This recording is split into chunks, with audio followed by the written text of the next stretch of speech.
Fala, meus amigos, fala, minhas amigas, sejam muito bem-vindos ao Imagenscast dessa sexta-feira. Quem fala aqui, como sempre, é o Manuel. E antes de eu introduzir o nosso ilustre convidado, que eu tenho certeza que vocês ainda não sabem quem é, eu vou pedir para vocês se inscreverem no canal, ativarem as notificações para não perderem nenhum dos nossos envios, nos seguirem nas redes sociais. Quem quiser e puder, contribua com o meu trabalho via Pix e considere se tornar membro do canal do Imagenscast. A partir de R$ 2,99 por mês você se torna membro e tem direito a vários privilégios. Certo? Finalmente estamos encerrando a série de entrevistas que eu comecei a fazer lá no começo do ano para falar sobre o novo disco do Angra com o Paulo Barão. Depois falei com o Felipe Andreoli, com o Marcelo Barbosa, com o Bruno Valverde, com o Denis Ward, com o Fábio Lione. E chegamos à última entrevista, a derradeira entrevista dessa série para falar sobre o aguardado disco do Angra. E para fechar essa série de entrevistas, não podia ser uma outra pessoa senão o membro fundador do Angra. E para mim é um prazer receber novamente aqui o mestre Rafael Bittencourt. Rafa, obrigado mais uma vez por aceitar o convite, e é sempre um prazer ter você aqui. Oi, Manuel, oi, pessoal aí do Imagens. Sempre um prazer para mim também estar com vocês, imagina. Que legal. Seguinte, Rafa, como é que você tem dado conta dessa sua vida ultimamente de fazer turnê com Angra, tirar as músicas de discos que estão fazendo aniversário, aí você tem que tirar música, e compositor, criar conceito de disco, gravar disco, tomar conta da produção do disco, podcaster, e tomar conta de agenda de convidado, e fazer pauta. Como é que tem sido a sua vida nesses últimos meses? Porque eu imagino que tenha sido bem corrida. Sim. Primeiro, é que eu não faço, eu tenho ajuda, né, das pessoas, para tudo isso eu tenho pessoas que estão envolvidas ajudando, e isso para mim é muito importante. Eu gosto de trabalhar com outras pessoas, eu gosto de trabalhar em equipe, eu gosto de trabalhar em time, né? E depois, graças a Deus, o movimento mais intenso deu uma acalmada. E eu estou aqui tem 3 semanas agora, eu estou no meio de 3 semanas, entre o final da turnê do Angra, de uma parte da turnê do Angra, e indo para a Europa, né? Daqui 2 semanas eu estou indo para a Europa. Estou bem no meio dessas 3 semanas aí, e graças a Deus deu uma aliviada por enquanto. Mas o lance é ter ajuda e se organizar, eleger prioridades, né? Tem o tempo inteiro que eleger prioridades, são muitas coisas a serem feitas. Eu não dou conta de tudo, na verdade eu acabo deixando algumas coisas passarem, algumas coisas não ficam na qualidade que eu imagino, e não é por escolha que a coisa, não foi que eu escolhi, foi quase que um acidente que culminou no último fim de semana da turnê, que foi um fim de semana que eu fiz 5 shows no mesmo fim de semana e sem dormir praticamente. Uau. E a grande verdade não foi a quantidade de shows, mas sim o fato de ficar sem dormir, que atrapalhou bastante, inclusive na qualidade da minha entrega e tal, né? Mas eu acho que sim, o fundamental é, primeiro, não se enfiar nessa. Não acho que eu vou evitar que isso aconteça de novo. Como eu disse, foi quase um acidente, porque nesse fim de semana a primeira coisa que eu havia marcado foi uma apresentação do Bittencourt Project no Summer Breeze, aqui em São Paulo. Não tinha nada marcado para o Angra, eu falei, beleza. De repente veio um convite para eu e o Felipe participarmos da homenagem ao André Matos, que aconteceria no Summer Breeze no sábado, e na sequência um show em Belo Horizonte no mesmo dia.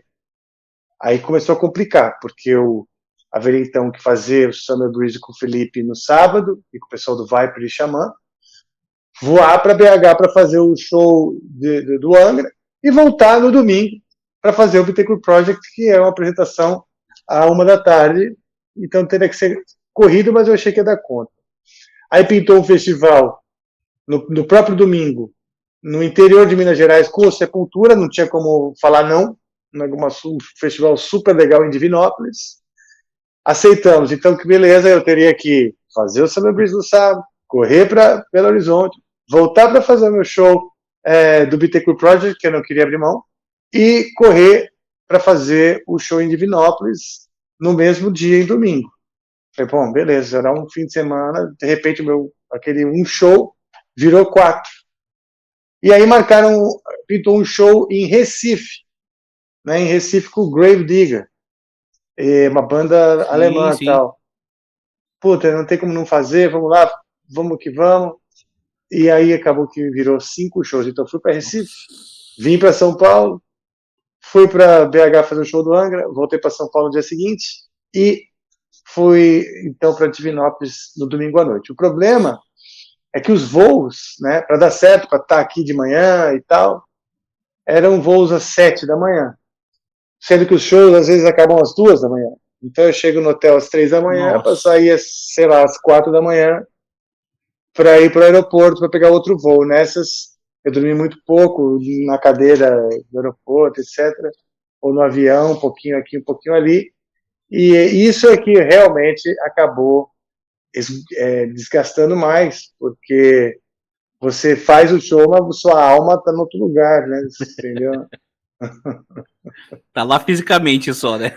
Pois é, eu me senti um zumbi. No último show em Divinópolis, puta festival legal, puta história legal, a banda tava tocando bem pra caramba. Eu tava completamente sem energia, e isso para mim foi o pior, né? O pior é você acabar não podendo dar o seu melhor quando você se compromete a fazer um show, se compromete a fazer algo, e esse algo fica aquém do que as pessoas prometem e do que você espera de você mesmo, né? Do que as pessoas esperam e você também. Legal.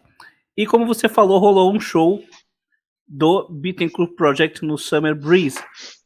Eu quero saber o quão legal foi para você, né, retomar o Bittencourt Project, que, caramba, o disco do Bittencourt Project é um disco tão bem aceito, assim, pela fanbase do Angraverso, e é tão pedido um Brainworms 2, então eu queria saber o quão legal foi para você fazer esse show, e te perguntar se você ainda tem planos para o Bittencourt Project, se sim, quais? Vamos lá.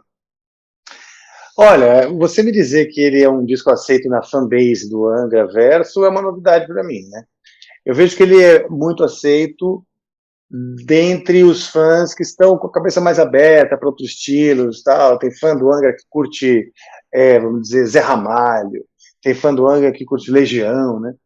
Aquele fã do Angra que é mais enfiado dentro do metal, power metal, etc., esses caras, eles estranham um pouco o Bittencourt Project. É assim que eu sinto, e essa é a intenção mesmo. A intenção é fazer uma coisa bem honesta, bem autobiográfica, e que não seja, né, e que saia um pouco do universo do Angra, justamente para não chover no molhado e também não competir com a minha própria banda principal, né?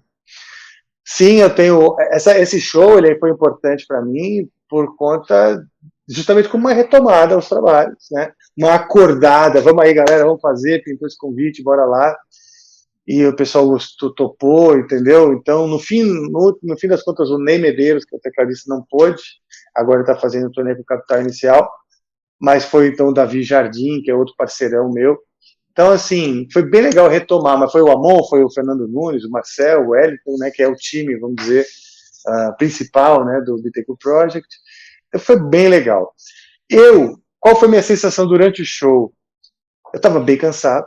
Aquele, então, foi o 4º show do fim de semana, depois de umas 4 noites sem dormir. Porque antes do show do Recife, eu já estava dormindo muito pouco, porque durante a semana eu estava gravando as últimas coisas do álbum do Angra, né? Então, foi difícil. Foi difícil. Eu tô dando uma mexidinha aqui para ele não dormir de novo, tá? Meu celular tá dormindo porque ele tá carregando. Então, foi difícil, por exemplo, uma sensação que eu nunca tinha tido, né? Eu não sou um extremo vocalista, virtuoso e nem nada, mas eu sei quando eu tô cantando afinado e quando não estou, né? E foi muito difícil por conta de toda a fadiga muscular sustentar as notas. Eu pensava uma nota e cantava outra, né? Quase que uma dislexia tonal. E isso estava me perturbando durante o show, porque eu falei, puta, tá um lixo isso aqui, os caras vão, né, eu estava querendo fazer uma volta gloriosa e isso aqui tá ridículo, né, o cara volta depois, sei lá, de 4 anos cantando todo desafinado, né, então eu estava me sentindo mal, assim, no começo. Durante o show, assim, no palco, né, o tempo demora para passar, aquela angústia. Porque quando tá tudo bem, é um sonho, né, vai que vai, passa rápido. Mas se você sente que a coisa não está funcionando, o equipamento também foi um equipamento que eu acabei usando de última hora, assim, levei um equipamento que não deu muito certo, então eu espetei a guitarra direto no Mesa Bug e usei o Mesa Bug, assim, no mesmo canal, controlando o limpo e o sujo no volume da guitarra, sem delay, sem coro, sem nada, cru, direto no amplo. E isso também é mais um fator limitante, vamos dizer, o que frustra um pouco a minha expectativa de fazer um puta som e tudo mais. Mas, lá pela terceira música, o pessoal começou a ovacionar entre as músicas, né? A aplaudir e ovacionar com tamanha paixão, né? Que eu vi que as pessoas que estavam ali estavam realmente gostando muito, né? Dando valor para aquilo, sabe? Valorizando o fato de estarem ali assistindo o Bittencourt Project, como se eles tivessem o Bittencourt Project como uma coisa muito especial, né? Então, assim, eu não acho que seja tão aceito na fanbase Angraverso, mas eu acho que o Bittencourt pode ter um público que é muito, muito leal e que gosta muito. E aquela hora eu me emocionei de ver o pessoal, porque teve um outro problema, né? Uma coisa que eu não sabia ou não me atentei é que o palco que eu toquei lá no Summer Breeze é um palco onde as pessoas tinham que pagar um extra para participar, né? São alguns shows que iam acontecer nesse palco, era um teatro fechado, não tinha como os caras deixarem o teatro aberto, porque tinha milhares de pessoas lá fora, não tinha como controlar, né, um espaço pequeno, quem que ia entrar, quem que não ia entrar. Então eles fizeram essa coisa, teve palestra do Bruce Dickinson, teve a apresentação do Apocalíptica, teve o retorno do Vixen, banda de mulheres também nos anos 80, teve alguns shows que eles chamaram de assim, shows especiais, e teve o próprio Sinistra, né? Então assim, tinha um porém, que o cara tinha que pagar um extra, então nem todo mundo que estava a fim de ver o show pôde, porque não pôde pagar esse extra, teve um pouco de reclamação, inclusive. Então teve esses contratempos todos que fez o seguinte, bom, não é a situação ideal, mas vamos lá, né? E aí aconteceu, o pessoal foi se animando, gritando, quero casar com você é demais e tal.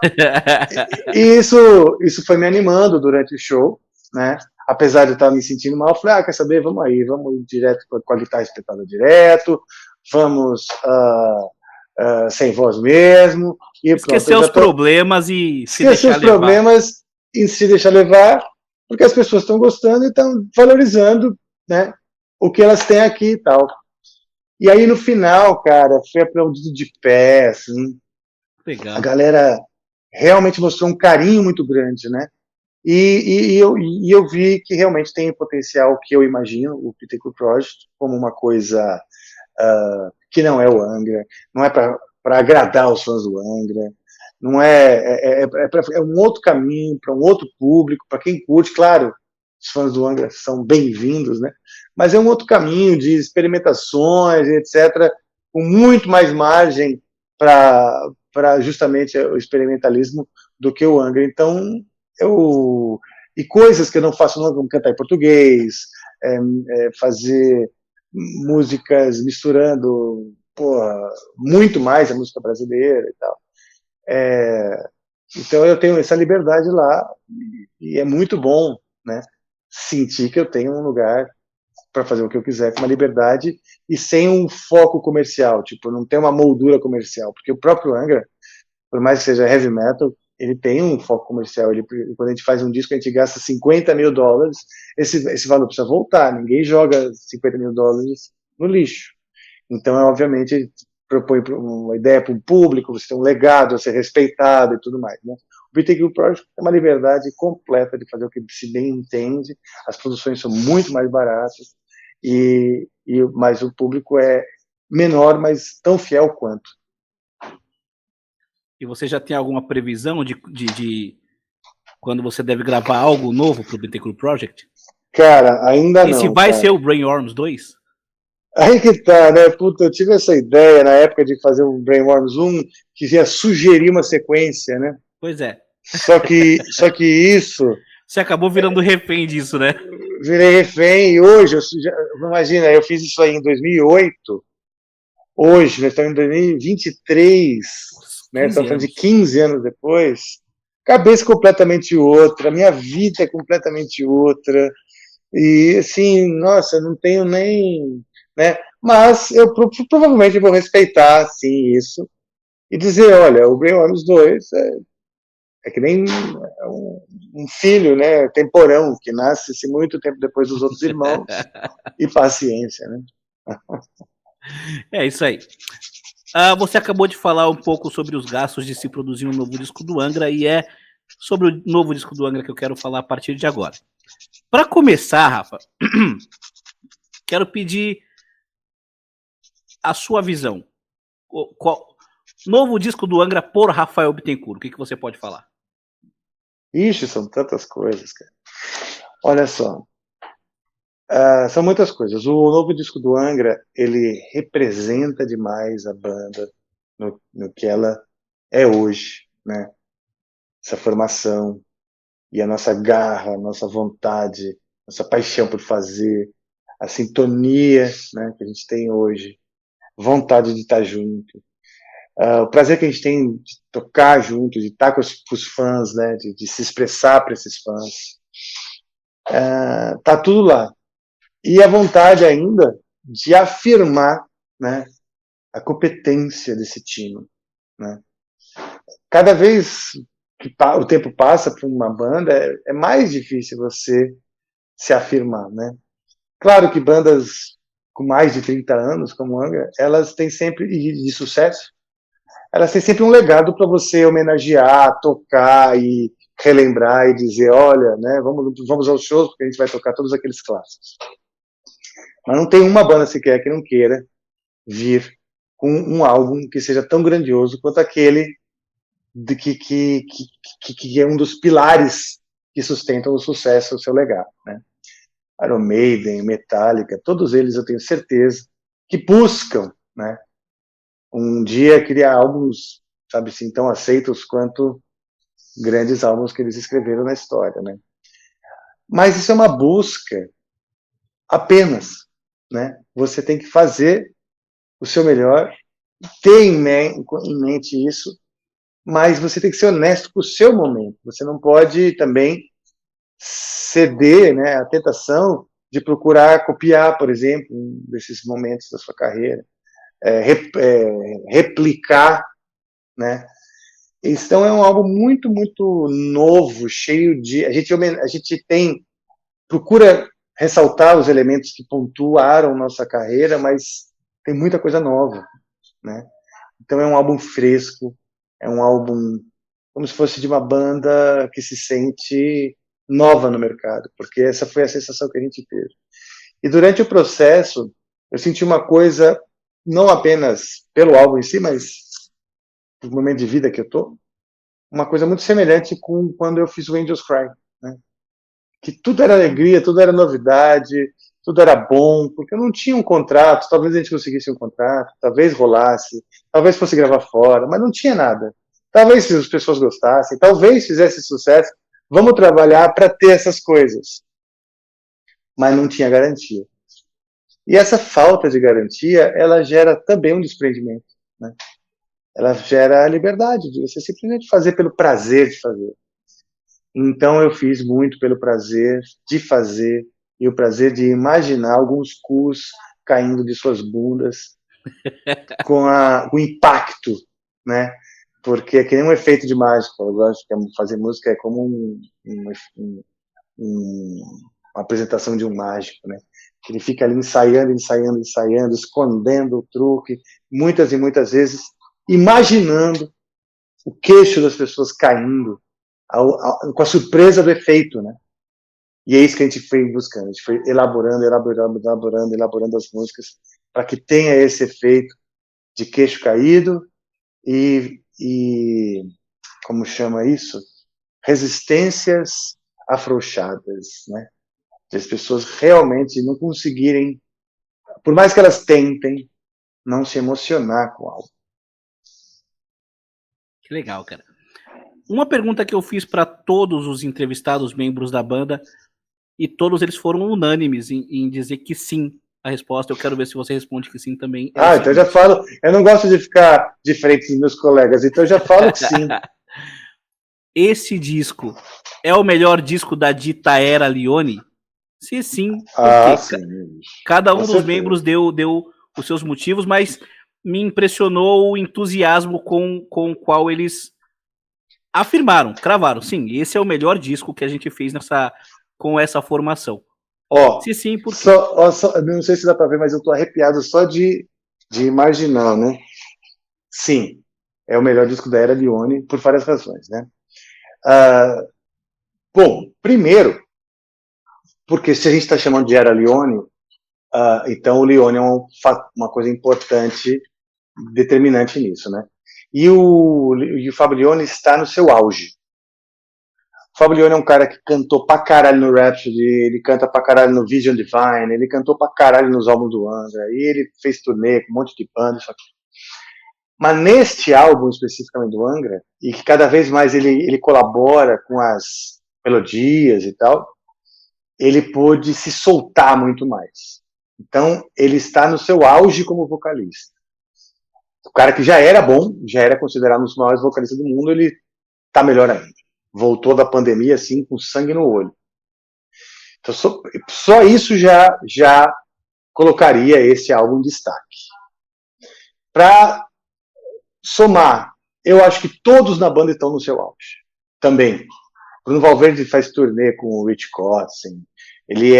O Nico McBrain vai lá dar parabéns pro cara. Nossa. Vários caras vão lá dar parabéns para ele, que são bateristas renomados, e vão assistir o show do Rich Kotzen e assistir o show que um dos atrativos do show é o batera, ou seja, é o Bruno. O Felipe Andreoli está no seu auge também. O cara acabou de lançar um álbum solo que é assim, incrível. De cair... Apollo, substituiu o Billy Sheehan. Substituiu o Billy Sheehan, tá no seu auge, como compositor e como instrumentista. Toca no Matanza, que é um negócio super porrada, toca lá no Sons of Apollo, que é puta negócio cheio de nota, etc. Toca com baixo de dois cabeças, com fretless e tudo mais, entendeu? Então, e é um compositor, cada vez mais, um compositor mais preparado, né? O Marcelo, cara é um guitarrista, um pesquisador da guitarra, assim, um professor, que está o tempo inteiro pesquisando muito, muito sobre técnicas de guitarra, sonoridade e tal. Também está no seu auge. Está no seu auge como profissional, como todos, né, também como pessoa. Existe uma maturidade muito latente na banda hoje em dia. Nunca tive uma formação onde as pessoas, onde a atmosfera da inteligência emocional é tão forte, tão sólida. A maneira que a gente debate as coisas, que a gente conversa, que a gente todos os assuntos são conversados com muita inteligência emocional. Eu acho que eu estou no meu auge também, né? Eu acho que eu ainda componho música bem, eu acho que eu tenho uma visão hoje de mundo que eu nunca tive, tenho uma tranquilidade, uma paz de espírito que eu só tive antes do Angra começar, né? Porque logo no começo do Angra, a história toda do Angra foi muito tumultuosa e a minha paz de espírito, ela praticamente foi embora, ela só retornou quando eu fiz 50 anos. Então, assim, por essa razão também, né, que é o auge individual de cada um e a sintonia que a gente tem, já propicia que esse seja o melhor álbum da fase Leone. Mais um elemento. Quando você muda uma formação para uma banda que já tem uma proposta, vamos dizer, interior, um público e uma proposta, você tem a difícil tarefa de combinar, né, de o que foi feito no passado com as novas coisas que você tem que trazer, porque você tem uma nova sonoridade, você tem uma nova cara, você tem novas cabeças ali. Combinar então, a inovação com a preservação do legado. Com a tradição, exatamente. Essa inovação com a tradição, ela às vezes demora um pouquinho para emplacar, né? No caso do Rebirth, não foi imediato, mas foi algo assim completamente diferente, porque se você imaginar a cena para o heavy metal melódico e tal, na época do Rebirth, e hoje é completamente diferente. Eu me lembro que na época todo mundo amava Nightwish, Rhapsody, mas andava pela rua, um monte de camiseta preta espalhada, com esse estilo musical efervescente, né? Hoje, isso não é um estilo efervescente, isso é uma coisa completamente em decadência em termos de cena, o metal melódico, né? Muito mais nichada, né, do que era na época. Não era uma coisa em ascensão e tremenda explosão. E a gente, então, tem que se afirmar pela terceira vez. Então, esse é um desafio muito grande. Eu repito isso muitas vezes. O Omni, o álbum Omni, se fosse o primeiro álbum de qualquer banda no mundo, seria uma grande explosão. Imagina uma banda lançando o seu primeiro álbum, o Omni, cara, com todas aquelas músicas. Sim. Cara, seria uma grande sensação, como, por exemplo, foi o Mirath. Não sei se você conhece o Mirath da Tunísia. Sim. Aliás, eu conheci por recomendação sua. É mesmo? Sim. Então, o Mirath, o que acontece? É uma banda tunisa, quer dizer, já surpreende a expectativa de todo mundo e vem com toda a novidade e tal. Se o Mirath vem depois de 30 anos com aquele primeiro álbum, as pessoas não têm o efeito surpresa. Fora o efeito surpresa, o que acontece? Uma banda, depois de um tempo, as pessoas não trazem mais novidades, já sabem do que se trata, e papapá, o Angra é isso, o Angra é aquilo, tem todo aquele monte de estresse, tensões, histórias, polêmicas, tudo isso vem com o pacote Angra, né? E as pessoas chegam uma hora que se cansam desse pacote, entende? Então é difícil você impressionar, você chacoalhar, chamar a atenção de novo, convencer que você ainda está vivo e pode fazer diferença na vida dessa pessoa. Porque é isso que o artista propõe. O artista propõe fazer diferença na vida de quem assiste. Eu tenho um monte de depoimento de pessoas. Pô, o Robbie Rebirth me salvou da depressão. Tal música, né, curou a minha mãe, que nem gostava de Angra, mas, pô, eu mostrei, ela adorou. E aí também juntou, e a minha relação com a minha mãe melhorou. Um monte de depoimento sobre como as músicas fazem diferença na vida dessas pessoas. Né? Depois de um tempo, é como, sei lá, um remédio de dor de cabeça, de tanto tomar, não faz mais efeito, né? As pessoas começam a buscar outras soluções para a sua vida que tragam a novidade. Ou seja, o Angra, as pessoas não imaginam que o Angra vai trazer novidade, que o Angra vai surpreender. Né? E a nossa busca é por surpreender. E eu acho que o fato de estarmos todos no seu auge, tinindo, né, individualmente, temos uma sintonia muito forte, de a gente ter se sentado, morado junto para fazer uma porra que fosse diferenciada. E justamente o vocalista, que é o principal, que vai dar, vamos dizer, nome à era Leone, né, tá também arregaçando, não tem outro jeito de dizer, isso tudo torna esse álbum o mais foda da era Leone.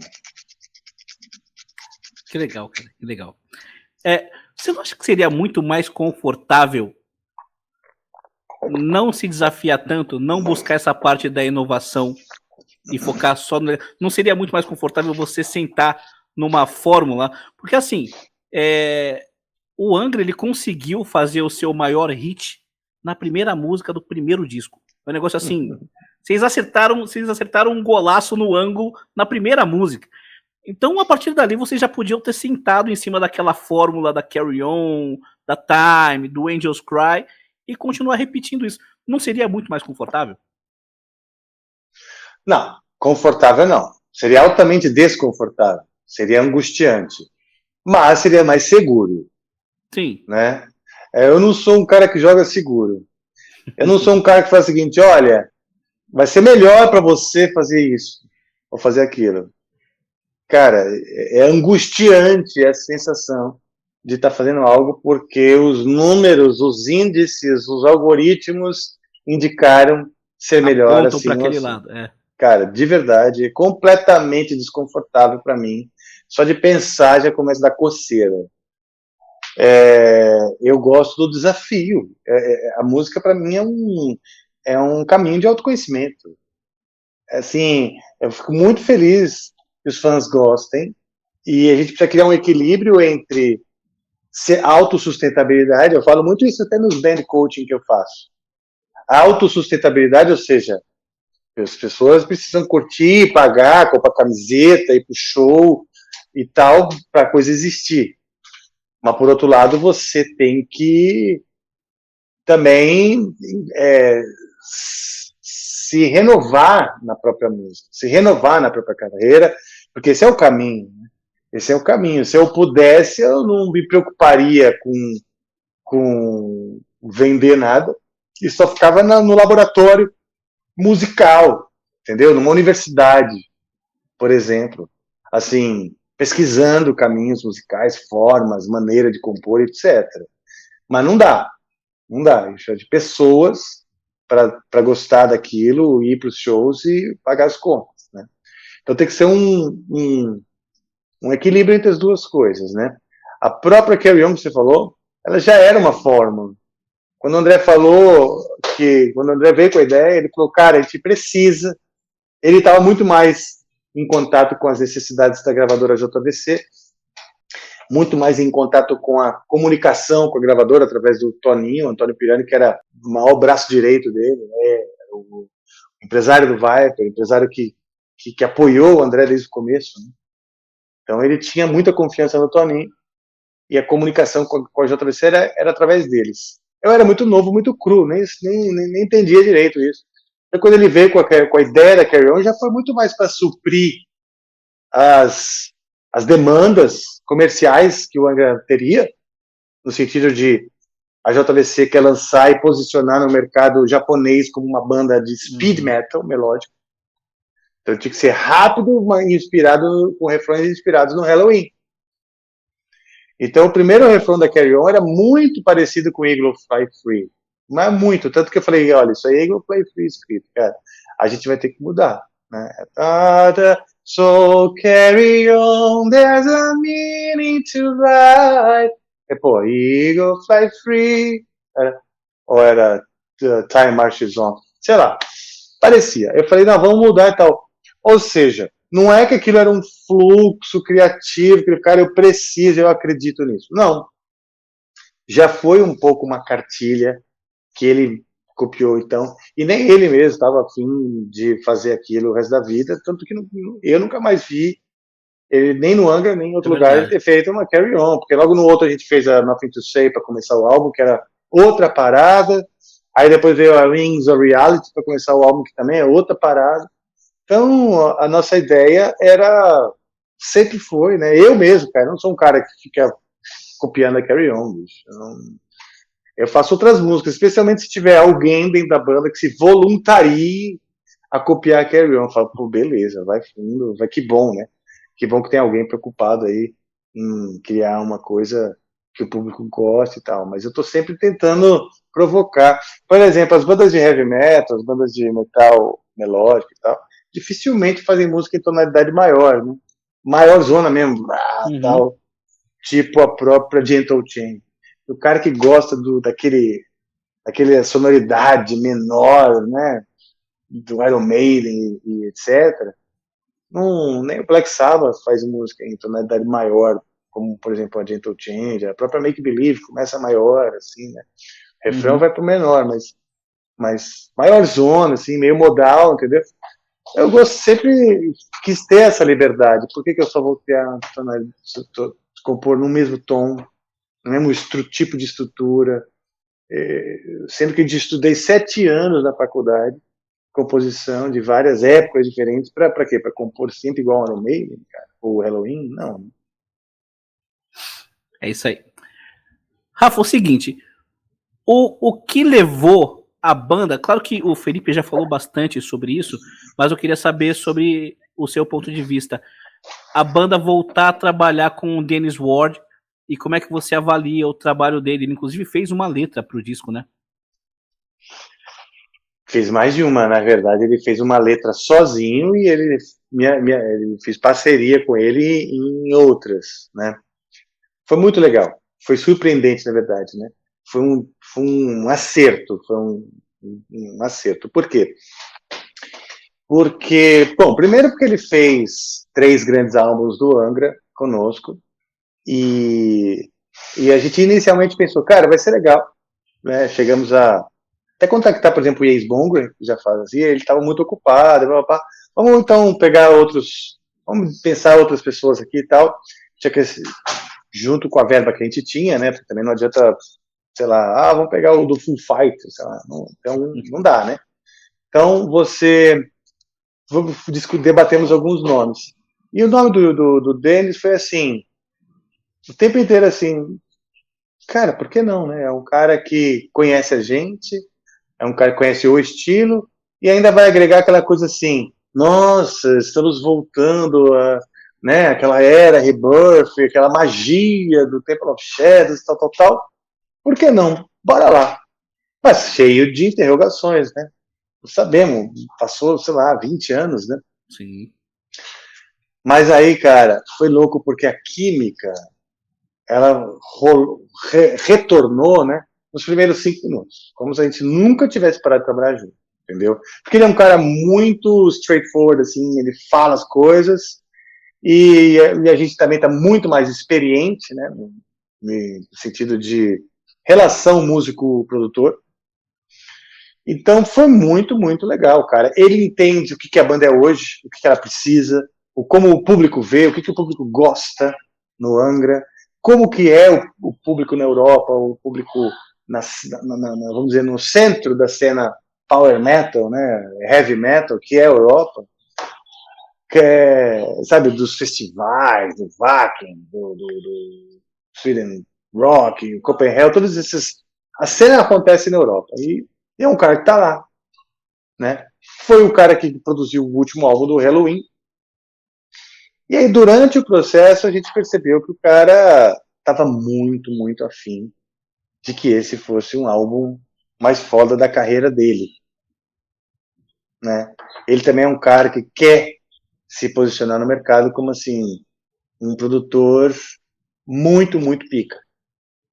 E é isso que ele foi conosco. Ele realmente foi muito flexível, porque entende que o Angra tem essa flexibilidade, não é um heavy metal tradicional, mas também tentando dar o foco e objetivo para a gente não se perder nesse caminho das maluquices, né? Então, acho que ele colocou o toque de equilíbrio. Sobre as letras foi o seguinte, eu muitas vezes fiquei tão ocupado com letra, com conceito, e letra demora, não sei se tem pessoas que escrevem rápido, mas para mim demora muito fazer uma letra. Eu tenho um crivo sobre como tem que ser uma letra e demora para eu estar feliz com a letra, né? Ter todos os elementos que eu acho que uma boa letra tem que ter, né? Além de um assunto legal e encaixar na melodia, certo? Então, ele era um cara assim que ele veio ajudar, tipo assim, sair escrevendo um monte de coisa. Eu falei, você vai fazer. Por quê? Porque eu gasto muito tempo com letra e acabo nas produções perdendo tempo que eu poderia me dedicar para a guitarra. E eu falei para todo mundo, assim, cara, dessa vez eu quero ajuda na letra porque eu quero tocar guitarra. Então eu fiquei estou estudando guitarra, na pandemia estudei guitarra, eu quero tocar guitarra, entendeu? Até o Felipe falou, faz uma música no violão, uma coisa meio Shadowhunter. Cara, quase não tem violão. De tanto que eu fiquei na guitarra. E olha que eu toco violão todo dia. E realmente, eu botei um monte de solo, mas acho que nunca botei tanto solo num álbum do Angra. Apesar de ter bastante solo também, do Marcelo tem solo pra caralho de guitarra. Eu queria, entendeu? Me afirmar como guitarrista nesse álbum, né? Mais do que ele como Olha que curioso. Desculpa te interromper, mas olha que curioso. Uma das próximas perguntas seria a seguinte: abre aspas. Me parece que você está com a sua técnica de guitarra mais afiada do que nunca. Você tem se dedicado exclusivamente a isso ultimamente? Porque é notório. Não exclusivamente, né? Porque eu tô fazendo mil sim, coisas. Sim. Mas eu tô levando a sério o fato de ser um guitarrista profissional. Eu não levava isso muito a sério. Eu não levava a sério mesmo. Agora, por exemplo, eu tô trabalhando no meu equipamento, né? No meu som de guitarra e tal. Que eu ainda não tô super feliz. Apesar de estar usando o Kemper nos shows do Angra, eu ainda não tô super satisfeito com o meu som de guitarra. Eu acho que ainda dá para melhorar. Eu que não entendo muito de equipamento. Não sou um cara que me dedicou a isso, então não sei, não entendo de pedal, não entendo de nada, né? Mas eu tenho um som que eu busco na minha orelha, que é o principal, eu acho, porque o próprio Van Halen falava, cara, se você não tiver o som que você está buscando, tanto faz o equipamento que você pode comprar a loja inteira, você não vai tirar o som legal, né? Então, tô levando isso muito mais a sério. O fato de ser um guitarrista profissional e de entender que, puta, no fim das contas, é isso que paga minhas contas, né? Só que eu não levava isso muito a sério. Eu escrevo as letras, aí dá um trabalho no caralho, quando eu vejo, então tá, então, vamos lá, então o Kiko vai na frente e vai gravando aí enquanto você vai escrevendo as letras. E eu demoro para escrever letra. Quando eu vejo, puta, as bases já estão tudo prontas. Então tá, então eu vou botar um solo. Entendeu? Eu falei, não, dessa vez eu não quero isso. Eu me preparei, eu tô tocando e quero tocar guitarra. Então, se alguém quiser fazer letra, por favor. Aí o Felipe também estava ocupado, estava fazendo turnê com Matanza no meio da gravação, ele estava na mesma loucura que eu. E o Fábio me ajudou, né, porque o Fábio ele já cantarola uns trechos de ideias para as letras. Eu peguei muitas das ideias que o Fábio já vinha cantarolando, mas aquelas eram ideias assim que não estavam exatamente dizendo do que você está falando, sobre o que é a música e como colocar isso na métrica. Isso é uma parte que eu sei fazer bem. Então eu fui, junto com essa ajuda do Fábio, com a ajuda do Denis, deixando as letras, não me preocupando com as letras. E aí o Denis falou, cara, precisamos gravar as vozes. Eu falei, tô desde o começo falando que tô aceitando ajuda para a letra. Cara, era impressionante. O Denis, de um dia para o outro, já vinha com a letra meio pronta, assim. Aí a gente ensaiava com o Fábio. Então, meio que rolou isso. E letras legais, porque eu sempre falo, eu acho que a letra tem que ter isso, tem que ter isso, tem que ter isso. Qualquer letra, né? Alguns elementos que fazem uma letra ser legal. E a gente procurou colocar todos esses elementos numa coisa mais coletiva e rolou legal demais. Tão lindas as letras. Que legal. O disco ele tem um conceito? Se sim, tenho certeza que você é o responsável por ele, porque você sempre é o responsável pelos conceitos dos discos do Angra. Se tem um conceito, o que você pode falar a respeito dele? Vamos lá, o conceito, né, na verdade é um fio condutor, ele tem um fio condutor, ele não tem uma história, eu não escrevi uma história. Não, aliás, eu me lembro. Não. Aliás, eu fui perguntado a mesma coisa aí ontem, ou esses dias, e porque o homem não tem um conceito, e não tem uma história. Eu falei, puta, meu, que vacilo, porque na verdade o homem tem uma história louca pra caralho, só que eu nunca escrevi essa história. E o grande vacilo foi não ter escrito no próprio CD. E eu tava com vontade de escrever uma história. Igual você fez no Temple of Shadows, né? E aquilo ajuda pra caralho na experiência do álbum, né? Sim. Profundidade, as pessoas entram muito mais.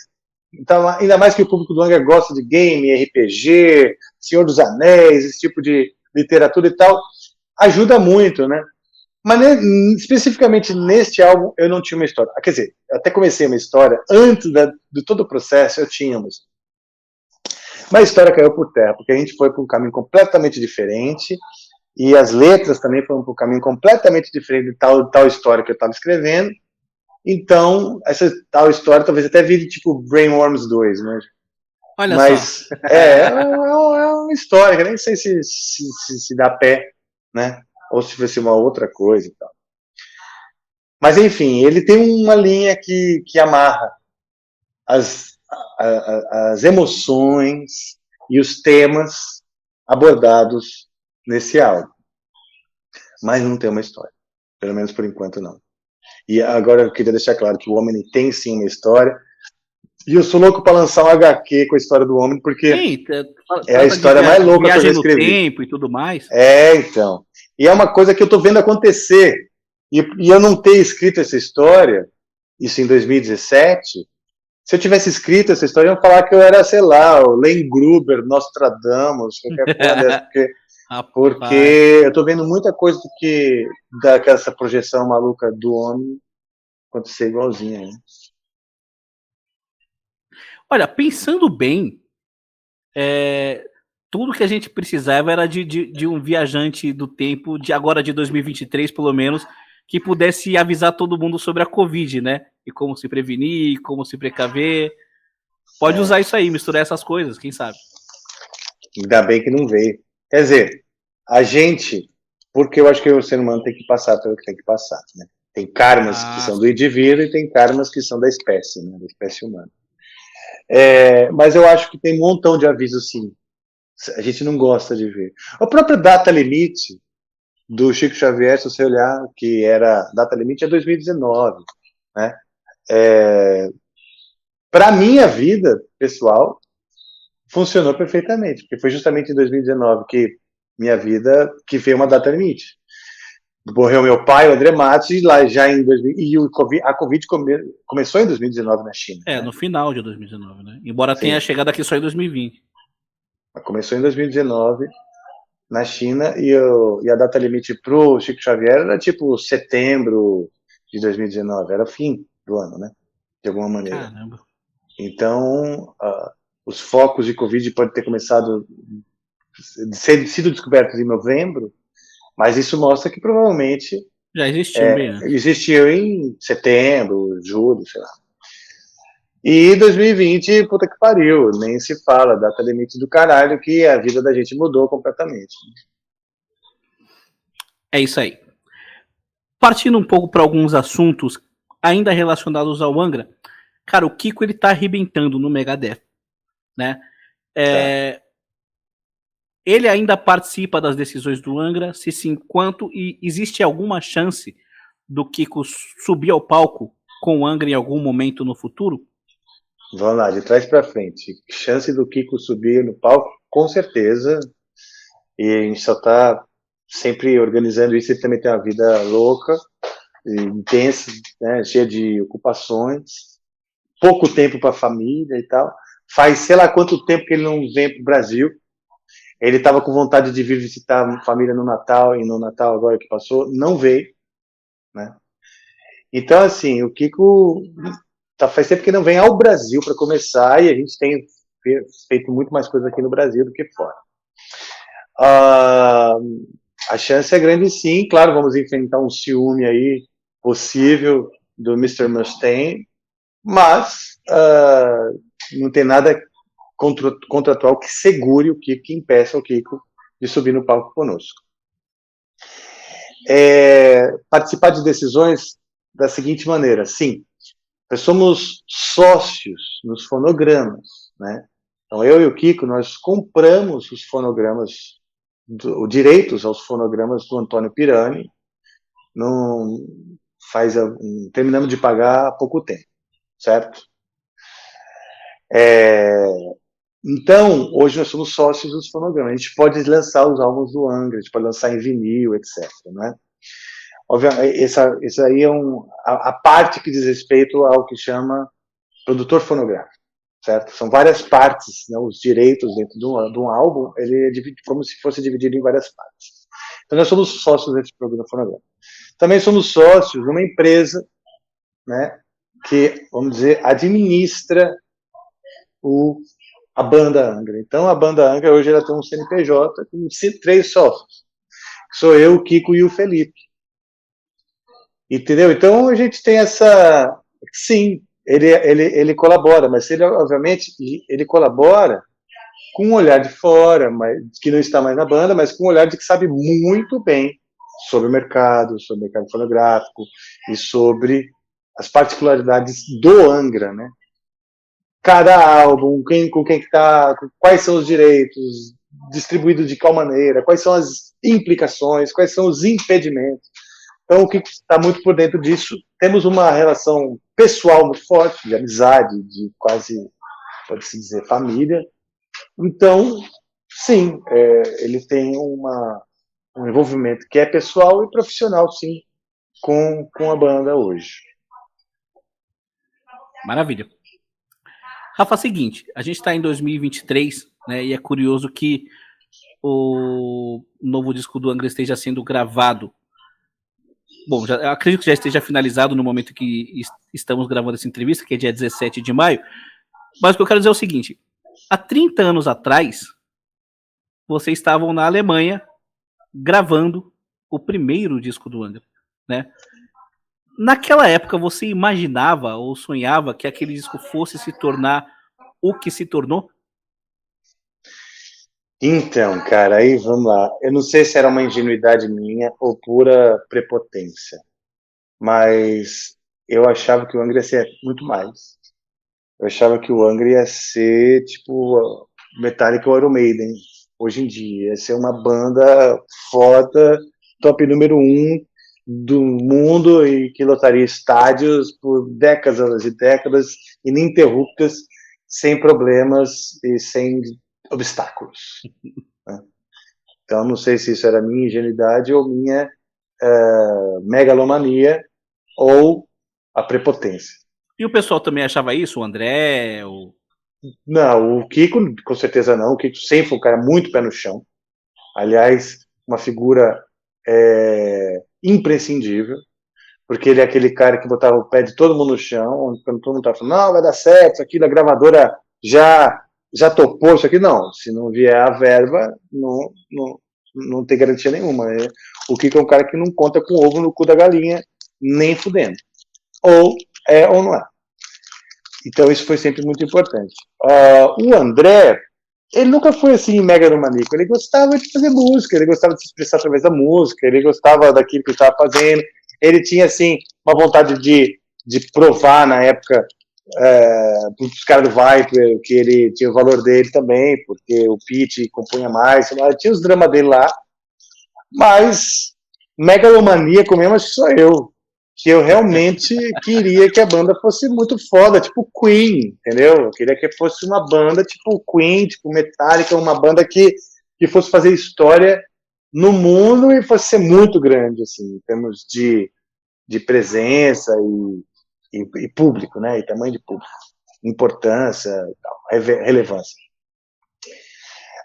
Então, teve um lado meu que começou a se frustrar vendo as dificuldades, né? Os obstáculos, especialmente no campo pessoal. Acho um grande aprendizado para mim, onde é o meu karma, né? Onde eu podia mais aprender com o Angra, é no campo das relações pessoais mesmo. Entendeu? Isso, se você não tiver resolvido, cara, você pode ter todos os recursos do mundo, porque se você for pensar, né? Hoje a gente tem uma banda que é foda, né? Que é uma formação incrível. E como as três gerações foram. E se você for imaginar que em 94, quando já entrou o Confessório, né? Opa, deixa eu de novo, que eu tenho que ficar apertando aqui, vamos lá. Olha só, a formação que era, a Cozinha, o Confessório e o Luiz, eu e o Kiko e o André, era um time muito forte.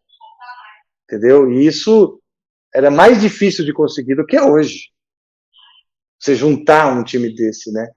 E ainda tendo o elemento surpresa. Como eu disse, hoje a gente não tem o elemento surpresa. O Angra não pode falar assim, eu sou uma nova banda no mercado, pá! Não. É só aqueles velhos dinossauro tentando me afirmar, né? Isso é um elemento dificultante. Esse é um desafio. Mas na época eu tinha o elemento surpresa, especialmente o fato de as pessoas ficarem com uma interrogação gigante na cabeça, pensando como é que lá na Amazônia, no meio dos jacarés, os caras aprenderam a tocar heavy metal. Né? Existia isso. Hoje já não existe mais. Hoje o mundo está completamente globalizado e sabe-se o que é o Brasil. Né? Inclusive detalhes da nossa vida política é debatido pelo mundo, entendeu? Não tinha isso, né? Legal. Cara, você falou algo que me surpreendeu um pouco, eu não posso deixar de explorar isso. Você, talvez por ingenuidade ou por ego, achava que o Angra seria muito mais. E é de conhecimento público agora, até por conta dos livros que foram lançados, tanto do André quanto do Luiz, e agora a segunda parte do documentário do André Matos, que o Rod Small teve interesse em contratar o Angra lá para 97, 98, não sei exatamente. acredito que tenha te frustrado o fato disso não ter dado certo. O quanto, se sim, o quanto. Porque era meio que esse seu sonho se realizando, né? Vocês virando com um Iron certeza. Maiden, uma banda de Eu primeira grandeza. acho que era o sonho de todos, né? O ponto de vista do André, que ele expressou na entrevista para o documentário, e que a gente veio a saber há pouco tempo, esse ponto de vista ele não chegou a compartilhar. Se ele compartilhou com o pessoal da banda, não foi comigo, porque nessa época ele já não falava comigo, né? O André, ele cessou relação pessoal comigo muito cedo, no começo do Angra já, né? Assim, na fase do Holy Land já foi meio difícil e tal, depois, durante a turnê do Holy Land, etc., ele já não falava comigo. Então, quando veio isso daí, ele provavelmente debatia isso com o Toninho, ou com o Kiko, não sei também, porque ele começou a ter problemas com o Kiko. Então, a opinião dele eu não sabia. Eu sabia que eu desejava muito aquilo e que, obviamente, precisaria passar pelo Antônio Pirani. Numa época em que tudo era conversado por fax, telefone, então tudo isso era muito mais lento e mais demorado e mais difícil. Eu não tinha contato com o Rod Smallwood, eu era o cara, era a sombra ali atrás que colaborava no Angra, né? Eu não era o Kiko Loureiro que estava nas capas da Young Guitar, eu também não era o André Matos. E eu me lembro de os caras quererem um acesso direto com o André e conversarem com ele, as gravadoras, etc., conversavam com o André. Ninguém conversava comigo. Ô Rafael, quero saber isso aqui. Não, né? Então, eu, muitas vezes, aceitava um pouco aquele furacão de informações, de vontades, etc. E esse não foi o único cara que se interessou pelo Angra. Teve também o John Kalodner, que era o cara que na época ele era, pra você ter ideia, foi empresário do Journey, né, nos tempos áureos, e se eu não me engano, na época ele era empresário do Aerosmith, e no Manowar, ele fazia alguma coisa com o Manowar, ele assistiu o Angra no Gods of Metal na Itália, junto com o Manowar, e pirou no Angra, né, e a gente estava na turnê do Holy Land, fazendo batucada, aquela história toda. O Angra era foda nessa época. Era foda, cara. Você pega aí vídeos hoje, quer dizer, a gente e era tocando, algo novo pros gringos, né? Ver aquela batucada toda. Ainda por cima tinha um elemento de surpresa. Só você ter ideia, o Korn, Slipknot, nada disso existia, né? Que depois veio com essa coisa meio que eles importaram do Roots. Nada disso existia. O mundo estava precisando dessa originalidade, né? E eu acreditava desde o começo que a gente tinha que trazer essa originalidade, coisa da brasileira e tal. Mas eu era, cara, eu apitava um pouco, vamos dizer. Por mais que eu tivesse uma personalidade forte, queria batalhar pelas minhas opiniões, sempre fui assim. Cara, politicamente, vamos pensar assim, né? Aquela coisa assim, a opinião desse cara aqui não importa, né? É o que acabava virando. Então, assim, cara, eu fiquei sabendo que ia rolar e estava criando maior expectativa, de repente começou a não acontecer e eu fui acreditando na informação que o Antônio me falava, o Antônio Pirani. Olha, não rolou por causa disso, não rolou por causa daquilo. Não fiquei sabendo de nada da opinião do André, ou se o André teve alguma conversa, mas o que eu me lembro é que nessa época o André já falava de sair da banda. O André falava de sair da banda antes do Fireworks, pô. Durante a turnê do Holy Land ele já falava de sair da banda. Então, qualquer coisa que aconteceu durante o Fireworks foi um álbum que para mim foi o seguinte: nossa, que bom que rolou, porque já era para ele ter saído antes. Ele queria ter saído, né? Não chegou a sair, ele chegou a dizer que ia sair. Afirmou sair da banda. O Olivier Garnier, que é um cara da gravadora, um dos nossos representantes na Europa, um francês, que sempre apoiou o Angra, foi o cara que ajudou o Angra, inclusive a voltar com força na época do Rebirth lá na Europa e tal, foi o Olivier Garnier. Esse cara que acreditava muito e torcia por nós, ele veio da França para cá, foi até o André, conversar com o André, viajou junto com o André, não sei, foram para praia, sei lá, para tentar convencer o André de permanecer na banda. E o André, então, topou, né? Mas eu me lembro que, por exemplo, e aí eu ficava sabendo das coisas um pouco assim, eu não conversava mais com o André não falava mais comigo, ele não queria mais falar comigo, então eu ficava sabendo assim, né? O que eu sabia que ele queria sair, sabia que ele tinha uma proposta, mas assim, não sei se é verdade, coisas que eu ouvia, né? Mas que ele tinha proposta de fazer um álbum solo e tal, e que essa proposta, o Toninho queria ter uma parte, porque o Toninho representava ele, e ele não queria que o Toninho fosse empresário dele na carreira solo, então ele começou a ter um desentendimento com o Toninho. Só nessa história aí da Century, não foi uma história assim, onde a única coisa que estava acontecendo era a Century. Não, era um tumulto de coisas, ele querendo sair, vai, não vai, o Toninho queria ser o representante dele na carreira solo, ele não queria que fosse, ele queria se libertar do contrato com o Toninho, se para isso fosse preciso, ele sairia do Angra. Então teve uma série de detalhes e pormenores aí, cara, que eu sei que existiam e que eu também nem sei com detalhes, porque, cara, se a pessoa não conversa contigo, eu vi uma carta pós-morte, né, um depoimento pós-morte, ok, foram coisas que ele revelou e que nunca chegou para mim e conversou. Agora, o que eu mais queria, e a banda toda queria, era entrar pro casting, que era o mesmo casting do Iron Maiden, pelo amor de Deus, ninguém era burro lá, né? E com o André, ninguém queria que ele saísse. A gente queria continuar aquele trabalho, era um trabalho foda, com o André Matos, e subindo cada vez mais, entendeu? E eu vou te falar, eu não acho,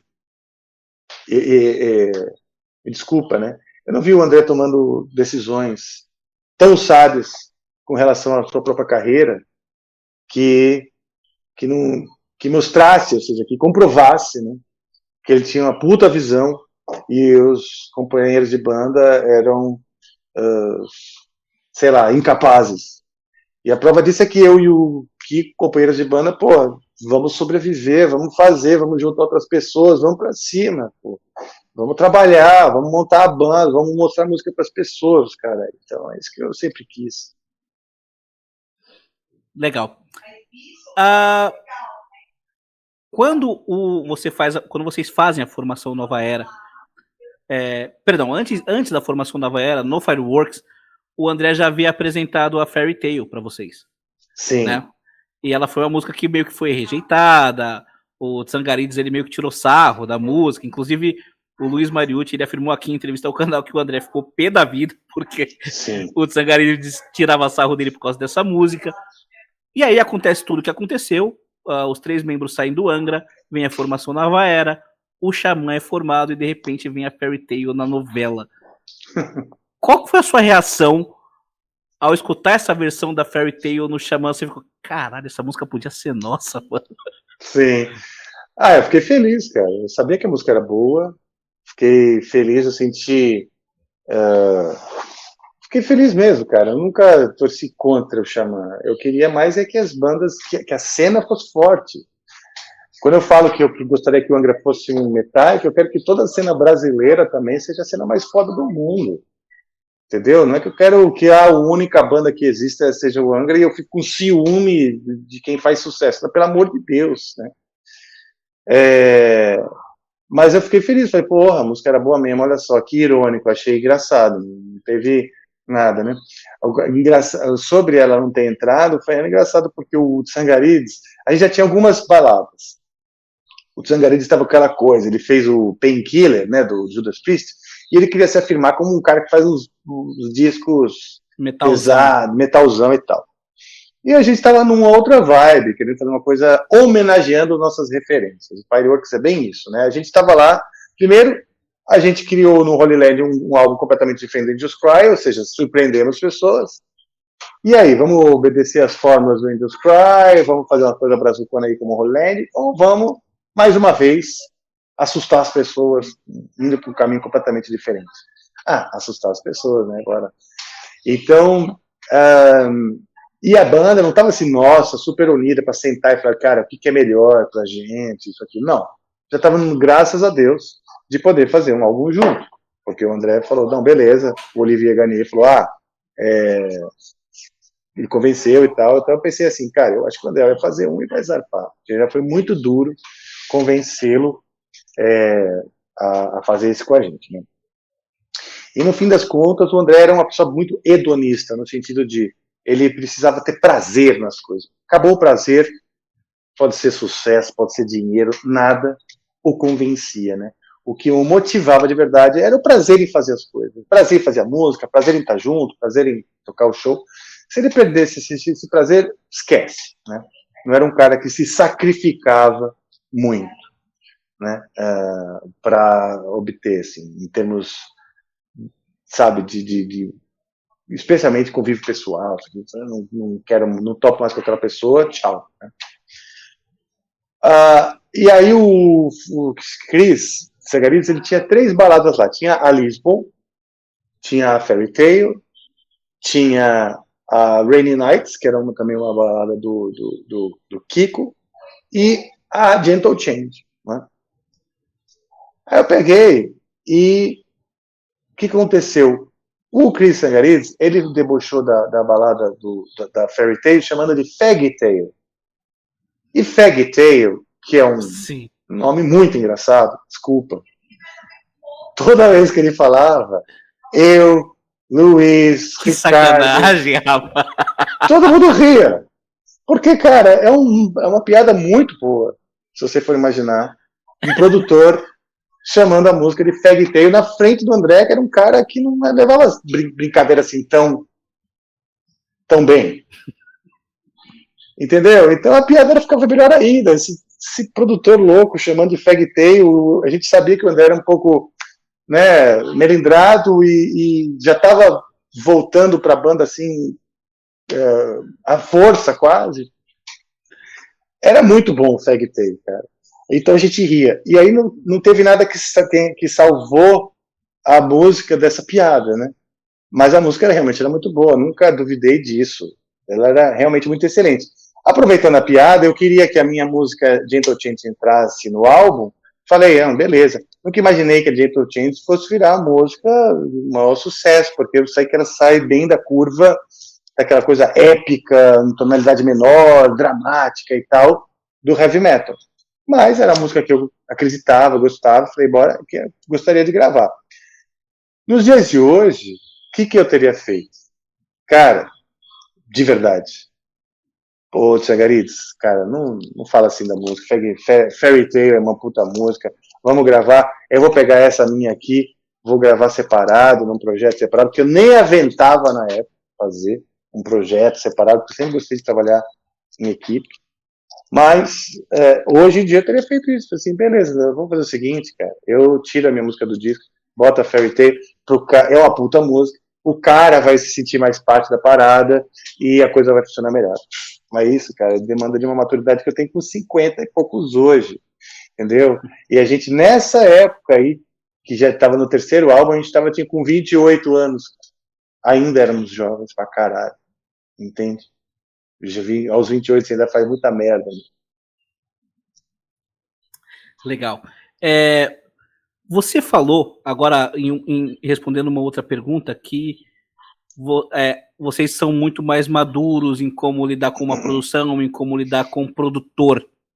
Sim. Né? E talvez você pensando com a maturidade de hoje, o trato com o Tsangarides fosse diferente, principalmente na questão da Fairy Tale. Eu queria aplicar essa maturidade do Rafael e do Angra à produção do Angels Cry, que teve muitos problemas com o Charlie Bauerfeind, né? Inclusive com o Marco Antunes e tudo mais. O Rafael Bittencourt, com a maturidade de hoje, teria agido de maneira diferente naquela produção?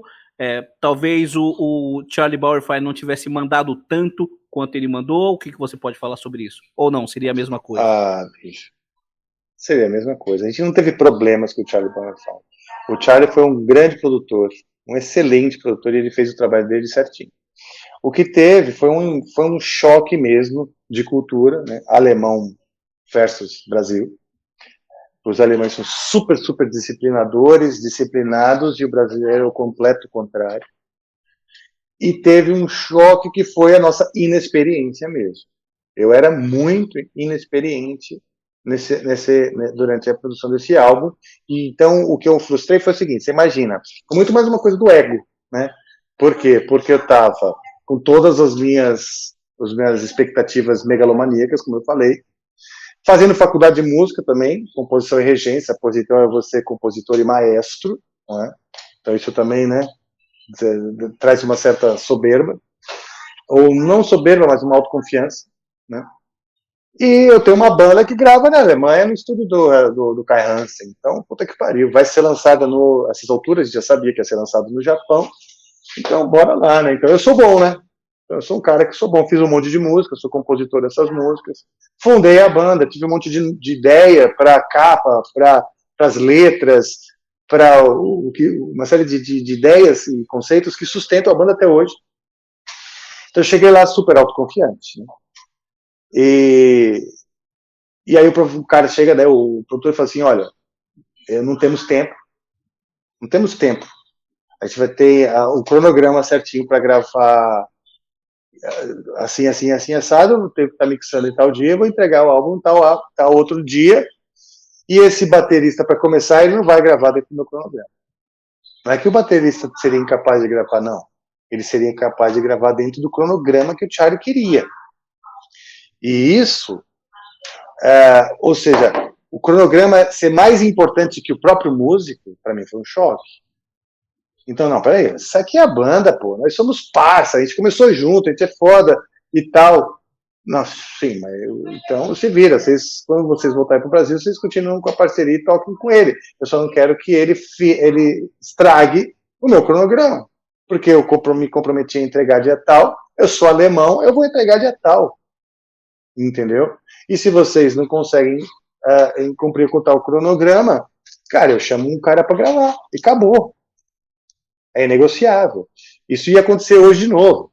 Qual que seria a diferença? A diferença é que eu ia, com a maturidade que eu tenho, que eu falei assim, sim, claro, faz todo sentido, porque hoje eu conheço o mercado, eu sei que é assim. Se eu vou produzir uma banda e acontece exatamente assim, eu tenho um cronograma e os caras não gravam, eu falo, bicho, ou a gente vai interromper a gravação, a gente vai abortar o projeto, ou a gente vai chamar gente que consegue gravar. Acabou, não quero negociar com ninguém aqui. Eu faria isso, hoje, no lugar de eu sendo um produtor, né? É muito natural. Tipo, eu não vou fuder meu cronograma porque você se acha o artista que vai mudar o mundo, porra. Entendeu? É meio isso mesmo.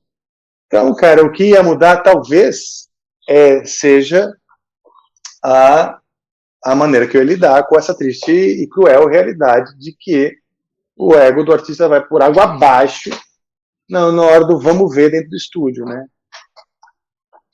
É isso, hoje eu sei lidar muito mais com as minhas limitações, tudo mais, você tem baixa bola, você tem um senso de realidade, você não se acha o dono da cocada, essa coisa toda, né? É isso aí. Seguinte, Rafa, ano que vem o Temple of Shadows completa 20 anos. E cara, o Temple of Shadows, eu me lembro muito bem do lançamento do Temple of Shadows, é uma época que eu lembro com muito carinho, assim.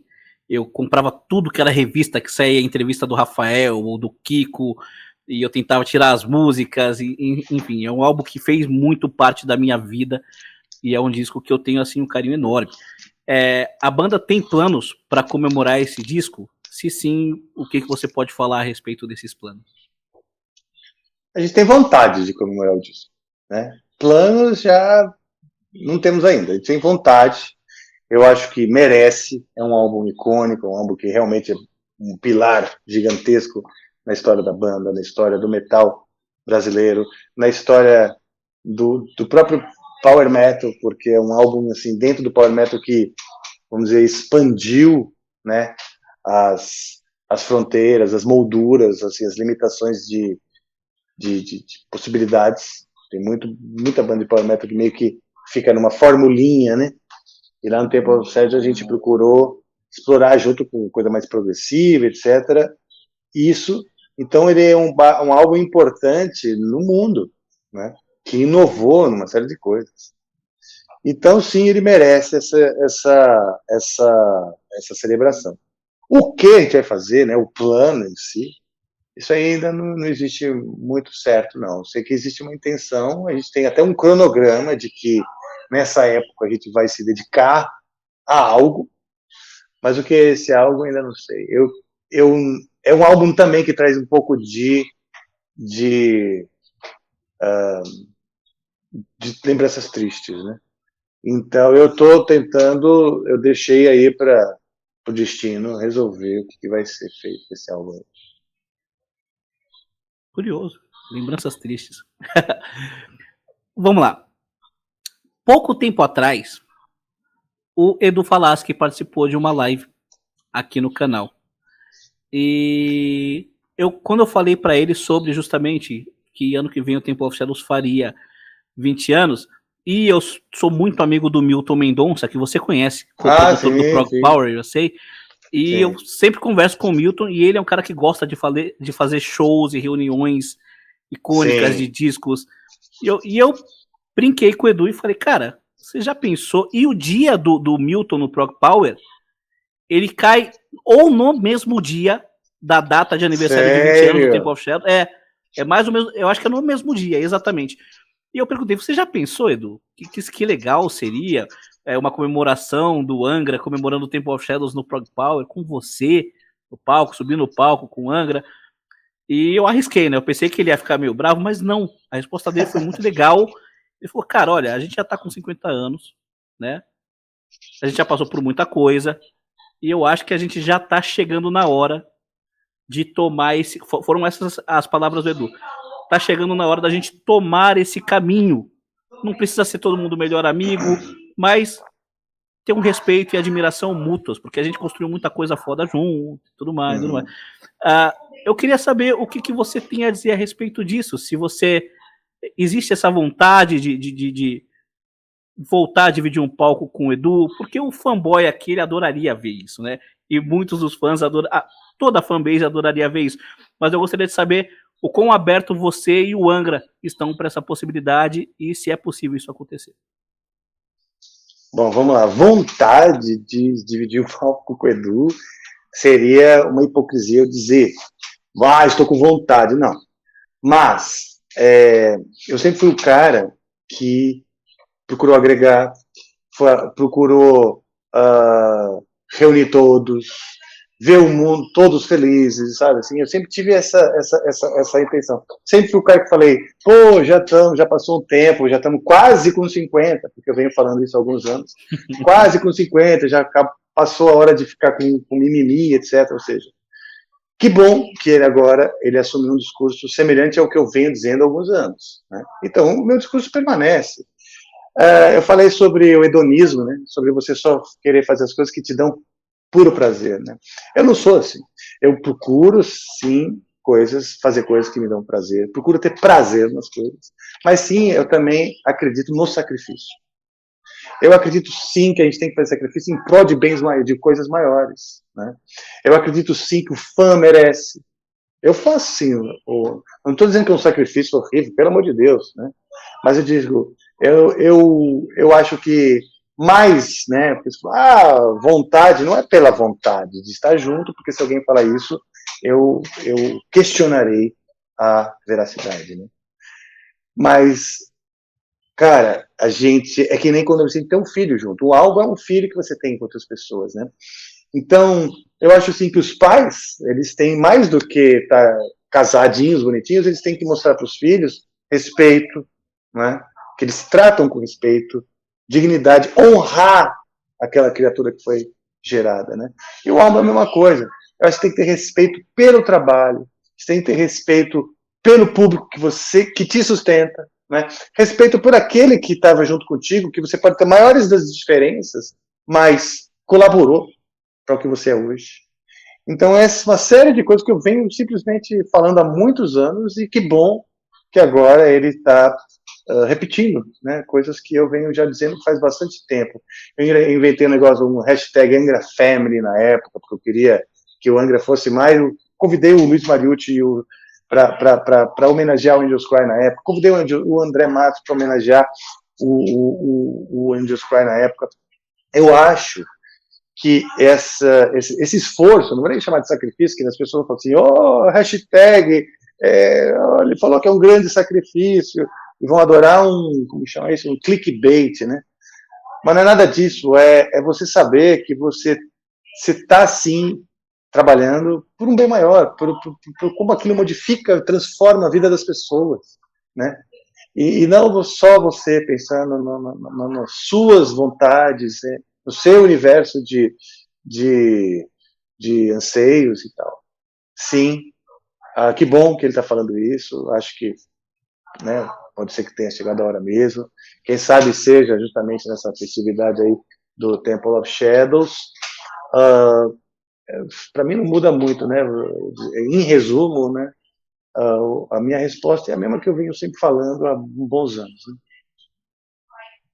Eu queria até aproveitar esse gancho, porque assim, você participou da homenagem para o André, que teve no Summer Breeze, e há pouco tempo atrás, quer dizer, a entrevista está saindo em julho, então alguns meses atrás, o Anderson Bellini, ele participou da nossa live, e ele enfatizou como você se botou à disposição para contribuir com o documentário, como Sim. você facilitou a questão de direitos autorais, você e o Kiko.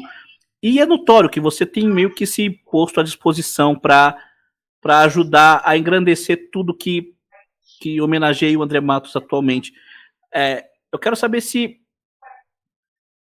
é uma frustração para você não ter conseguido fazer a reunião do Angra com o André, e se você pensa a respeito disso também em relação ao Edu, que é algo que a banda precisaria fazer, não necessariamente precisaria fazer, mas como você disse, os fãs merecem e tudo mais, é algo que vale o esforço da banda fazer, o esforço da banda e do Edu fazer para acontecer? Cara, olha só, não é uma frustração para mim hoje, né? Eu não vejo desta maneira a gente não ter podido fazer a reunião com o André. Era uma frustração até ele ter morrido. Né? Uhum. Por quê? Porque tem duas coisas que a gente não pode se frustrar, não pode ser causa de frustração. Primeiro, a escolha do outro. Eu não posso me frustrar porque o outro escolheu algo. Né? Eu posso me frustrar por eu ter escolhido algo que eu me arrependo. Né? E a outra coisa que eu não posso me frustrar é a morte, é o destino. O destino e a morte, eles são implacáveis, e aí eu não posso ser a razão da minha frustração, uma coisa que está muito além da minha escolha. Tá? Então eu posso me frustrar pelas minhas escolhas. Eu escolhi reunir essas pessoas e elas escolheram não se reunir comigo. Né? Eu não me frustro por isso, eu posso ficar até chateado. Né? Falar, porra, que droga que ele não quis, né? Mas eu sou tão legal, por que ele não acha que eu sou legal? Posso ter esse tipo de sentimento. Mas frustração não, cara. Mesmo, eu fiz a minha parte. Eu realmente fiz a minha parte. Assim eu vejo. Né? Bom, basicamente é isso. Sobre o Edu, cara, eu também fiz a minha parte, sabe assim? Tentei, conversei, e pá. A gente difere na maneira que a gente lida com os nossos desafios e as nossas diferenças. Né? A gente difere muito na maneira que a gente lida com as nossas diferenças em particular. Né? E nem vou entrar no campo dessas diferenças, justamente porque a minha maneira de lidar particularmente, é no cara a cara, é no mano a mano. Né? E aí, como é que é? Plá, plá, plá, plá, plá, plá. E sem muita exposição. Mas a gente difere nisso, e escolhas, ele escolhe fazer diferente aquilo, eu não me frustro, cara. Eu posso falar assim, puta, que bosta, né? Poderia ter sido diferente. Eu vejo de uma maneira que eu acho, eu posso estar totalmente errado, mas aqui no meu sisteminha de crenças, eu acredito que a gente tem que fazer algo que não seja só pra gente, né? A gente tem que procurar uma conta, né, nas escolhas, que no fim das contas não beneficie só você, só a sua própria vontade, ou só o seu ego. Eu procuro fazer uma conta que eu falo, cara, eu acho que no fim das contas todo mundo vai ganhar com isso. Mas nem sempre todo mundo vê assim. Também são escolhas, perspectivas. Eu não culpo ninguém por ter uma perspectiva diferente, uma visão diferente. fazer escolhas diferentes. E também não me frustro por isso, são escolhas. E falando um pouquinho sobre o Amplifica, que, caramba, velho, a última entrevista que você concedeu aqui pro canal, o Amplifica tava nascendo, né? E agora exatamente, e agora ele é uma referência, sim, você tem conduzido muito bem, e ainda para pegar o fio dessas últimas perguntas, eu tenho certeza, você já confirmou isso no podcast, de que pedem muito a participação do Edu no podcast, e tem um corte, inclusive, do Amplifica que você fala, pode rolar, mas esse corte já saiu há algum tempo, vai demorar tanto tempo, novamente, qual a possibilidade do Edu Falaschi participar do Amplifica? E vocês terem essa conversa? Puta, eu acho que isso aí vai depender muito mais dele, né? Se eu já manifestei, vamos dizer assim, né? Já manifestei publicamente essa vontade, e eu acho que eu até já falei, não diretamente com ele, porque também cortou a relação direta comigo. Quer dizer, de vez em quando a gente responde uns e-mails lá. Mas acho que vai mais dele ter essa vontade, manifestar. Eu adoraria falar com o Rafael, sei lá. Porque até então eu sou um vilão, né, de tudo que aconteceu na vida dele. É assim, pelo menos, que chegou para mim. Né? Eu fui o vilão de coisas terríveis que aconteceram com a vida dele. E que o público endossou, ficou bravo comigo, porque realmente eu só posso ser o vilão. Então, as portas lá estão abertas, seria maravilhoso ter o Edu lá, porra, imagina, né? A gente senta lá, conversa, toca Bleeding Heart, toca as músicas, lembra as coisas, pô, seria do caralho.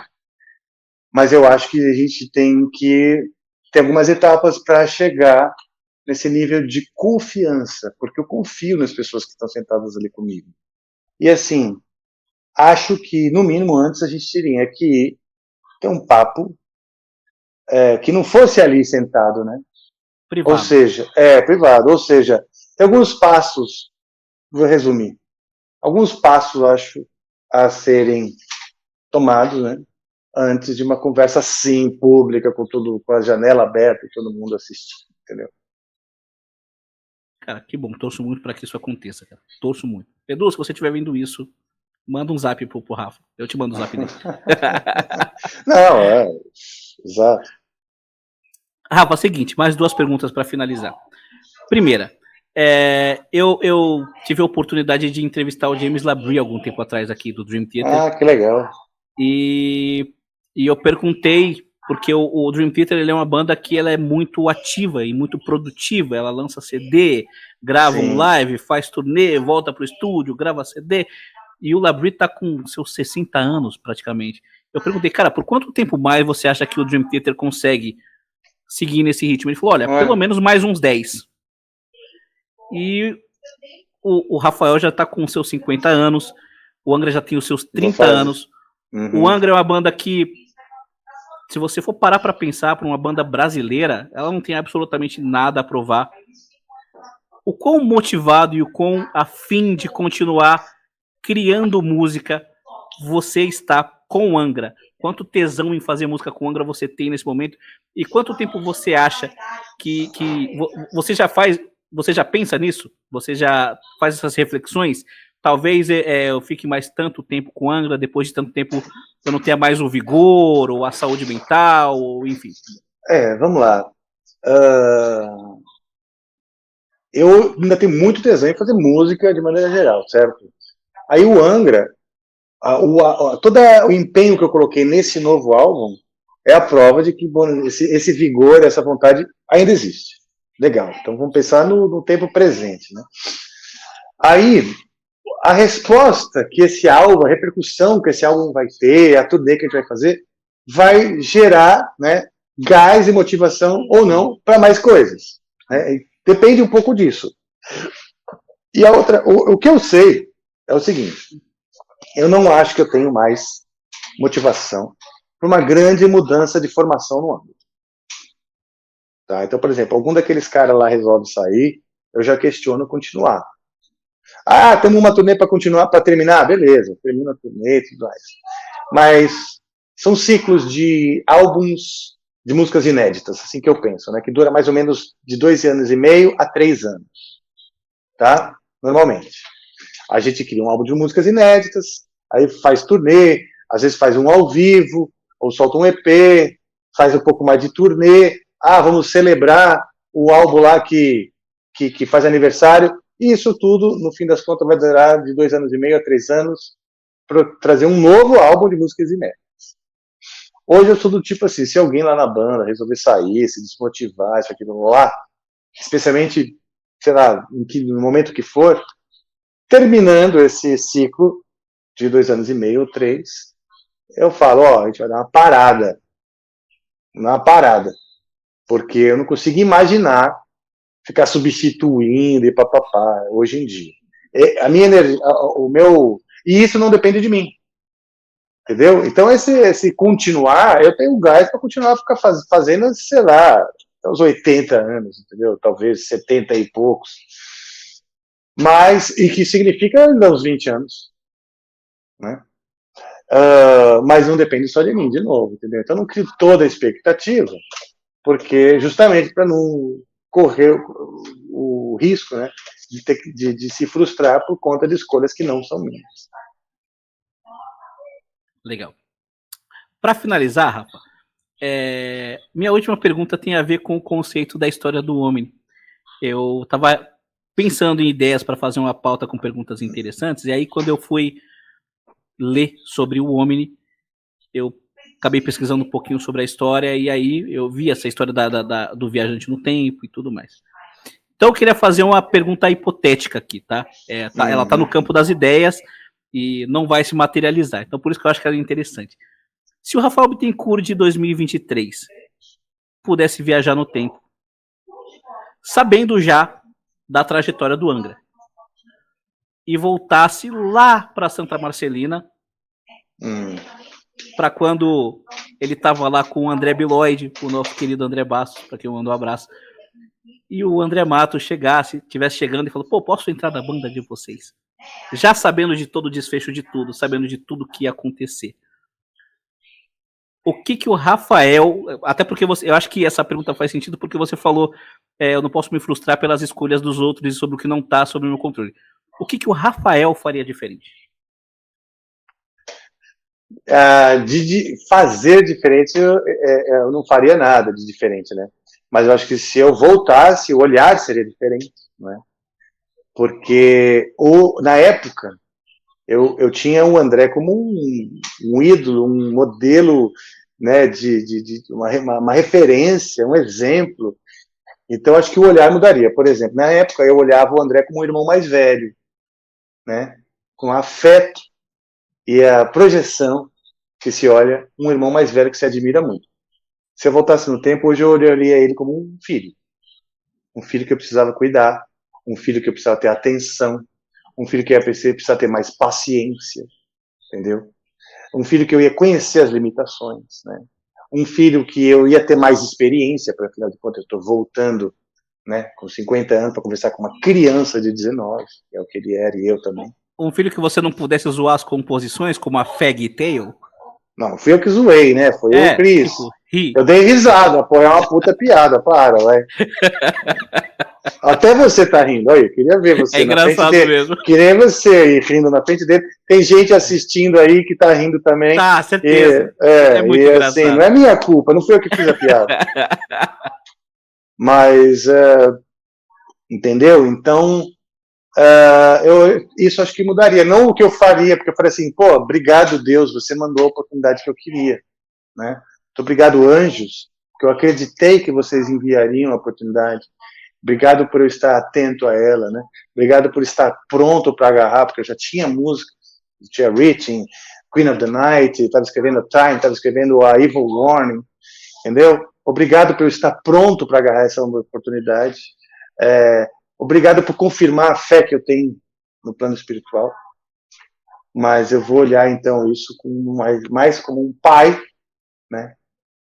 Do que como esse irmão caçula, histérico e com a felicidade de encontrar um ídolo. Legal, cara. É isso, Rafa. Bom, o que o fã que tá nos assistindo e que tá ansioso por esse próximo disco do Angra pode esperar tanto do Angra quanto do Rafael para o futuro? Eu sei que rolou um probleminha no lançamento do disco, que talvez ele seja atrasado para 2024. Eu conversei com o Fábio Lione e ele falou sobre que a gravadora quer lançar o vinil e o disco juntos. Vocês já resolveram essa questão? Assim, fica essa última pergunta. E também o que os fãs podem esperar do Angra e do Rafael para o futuro?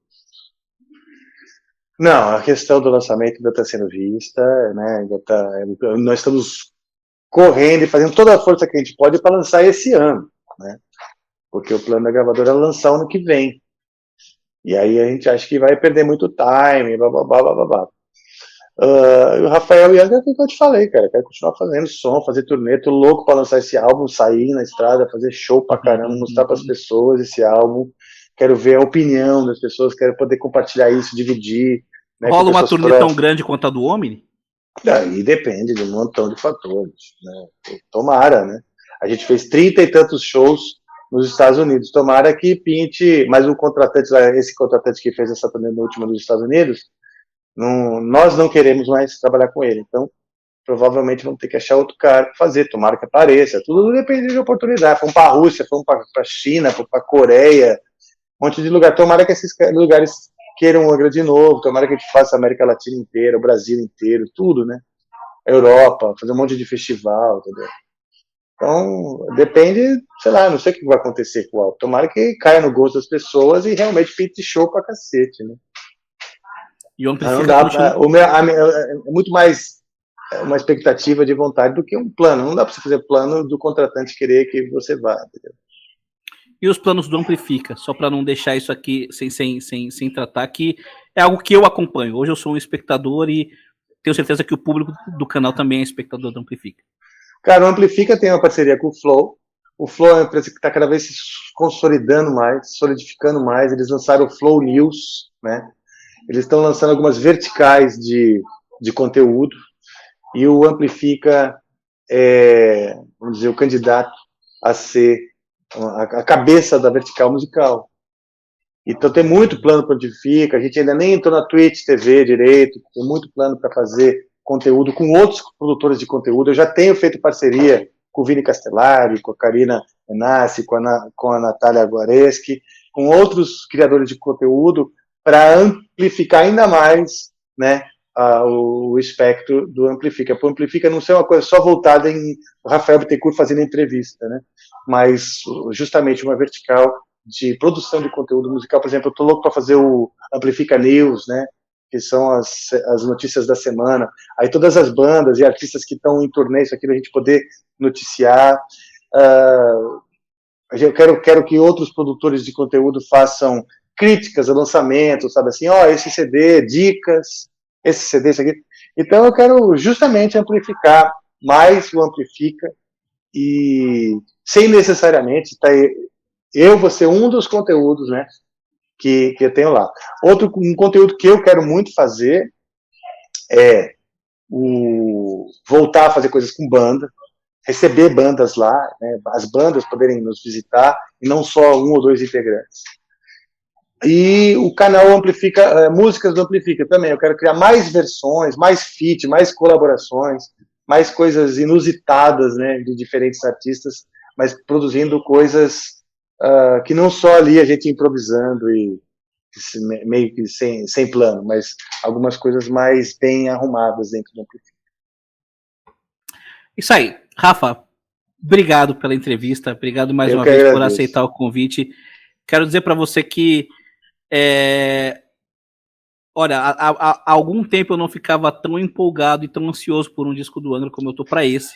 Uau, porque o Omni foi um disco que eu não sabia muito o que esperar e me agradou imensamente. Gostei muito do Omni.